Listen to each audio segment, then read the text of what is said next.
जन्मदिन है, आशीर्वाद देने आऊंगा आपसे। हाँ, प्रणाम कर लीजिए, यही आशीर्वाद रहेगा। पीठ में दर्द है तो डॉक्टर बाबा जी इसको क्या करे? ये बाबा जी क्या करे? जैसे किसी को रोग है, किसी को दर्द है, तो डॉक्टर के पास जाए। आशीर्वाद दीजिए, ठीक है। आशीर्वाद से नहीं ठीक होता। देखो बस वही समझ में नहीं आता, इसी भटकाओं में सब भटक रहे हो।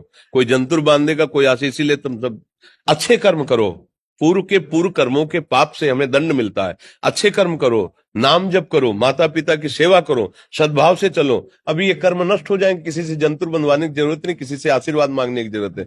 अब नाम जप ना करो, खाओ मुर्गा मांस, पियो शराब, करो व्यभिचार करो, तो बाबा जी आशीर्वाद दे दे तो कोई आशीर्वाद काम नहीं करेगा। दुर्गति होगी यहाँ भी और वहां भी। हमारी बात समझो।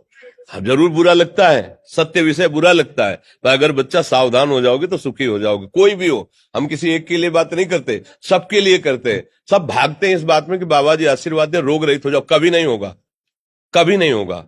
तुम्हारे आचरण ठीक होंगे तब तुम्हारा सब काम बनेगा। हाँ, अब देखो ना, खा रहे हैं जीवों को उबाल उबाल करके मांस, पी रहे हैं शराब, कर रहे हैं बेविचार, बुद्धि भ्रष्ट होगी और नष्ट होना पड़ेगा, क्योंकि आचरण गलत है। कोई आशीर्वाद किसी का काम नहीं करेगा।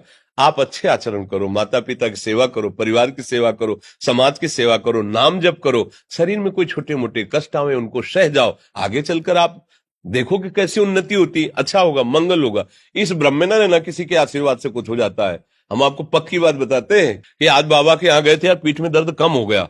ये तुम्हारा पुण्य लग गया, पुण्य बन गया तुम्हारा कर्म। तुम आए ना यहाँ, तो जो जो पाग आगे धरे कोटिन यज्ञ समान, साधु दर्शन के लिए भाव से आए तो तुम्हारा वो रोग नष्ट हो गया, तुम्हारे कर्म से नष्ट हुआ।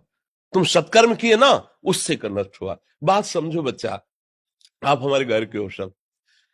आशीर्वाद देने से हम कई बार कहा कि अगर तुम सुखी हो जाओ तो हम किसी से न मिले, चुपचाप अपने कमरे में बैठे केवल आशीर्वाद देते रहे सबको। लेकिन नहीं सुखी होगे। सुखी होगे तुम अपने कर्म से। को न काहू के सुख दुख कर दाता, और निज कृत कर्म भोग सुन भ्राता। हे भाई, अपने कर्म का भोग ही आपको भोगना पड़ेगा। कोई भी तुम्हारे कर्म को नहीं मिटा सकता, एकमात्र भगवान। एकमात्र भगवान, मेरी बात मान लेना। उनकी शरण में और नाम जप करो, सब ठीक हो जाएगा। तुम्हारे भजन से होगा, तुम्हारे अच्छे आचरण से होगा, तुम्हारी धार्मिक प्रवृत्तियों से होगा।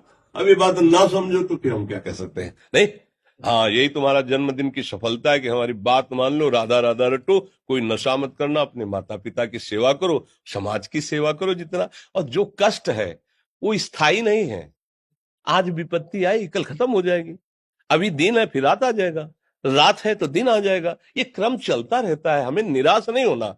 सूरवीर योद्धा की तरह हमें जीना है यार, कायर की तरह नहीं जीना है। जी, ठीक है।